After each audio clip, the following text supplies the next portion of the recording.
Pasaka takatifu. Pasaka ni msimu wa shughuli nyingi hasa kwa waumini wa Kikristo. Ila umewahi kujiuliza Pasaka ilianza vipi na wapi? Lipi chimbuko lake?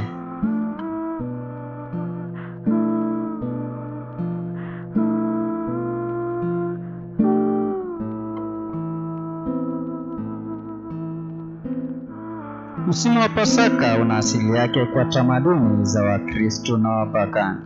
Kwa Wakristo, msimu huu unaashiria ushindi wao baada ya Masihi ambaye ni Yesu Kristo akishinda mauti.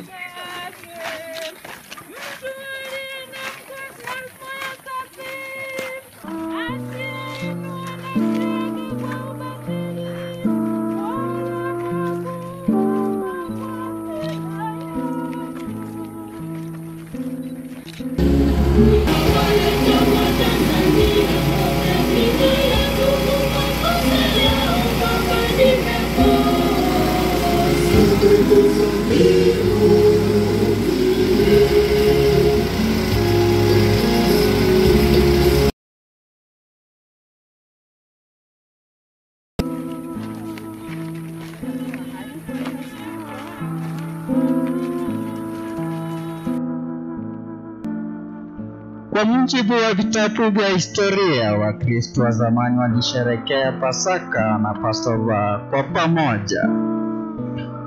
Ukristo ulipozidi kuenea na kukita mizizi kote duniani, viongozi wa makanisa walianza kutilia maanani sherehe hizi kwa kuzingatia maadili na kuhimiza usafi wa mwili pamoja na roho, kwa kutilia maanani mila na tamaduni zinazohimiza ushindi, ushirikiano, upendo na mshikamano wa kijamii.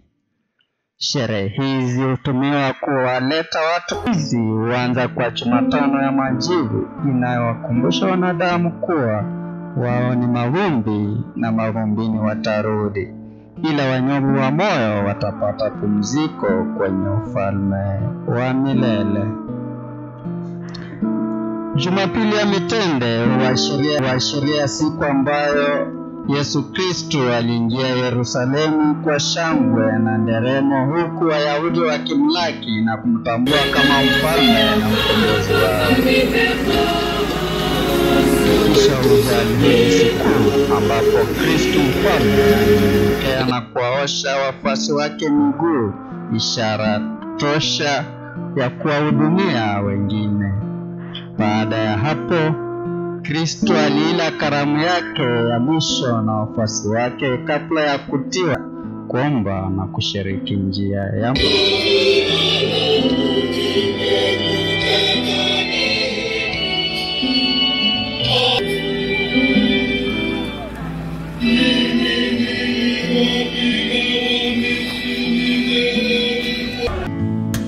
Baada ya Ijumaa Kuu, hatimaye Jumamosi takatifu huwadia, siku ya kutafakari na kusubiria kufufuka kwa Yesu mwana wa Mungu. Siku hii Wakristo huenda misa za mkesha pamoja na maombi spesheli, kisha huandamana na toba ili Kristo anapofufuka wapate Wakristo wakiwa safi na wanyofu wa moyo pamoja na roho.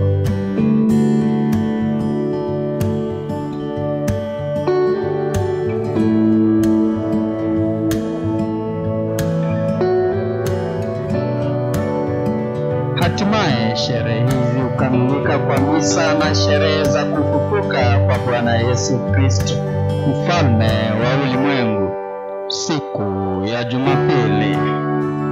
Kwa makanisa mengine, waumini wapya hukaribishwa na kukubaliwa kanisani baada ya kubatizwa.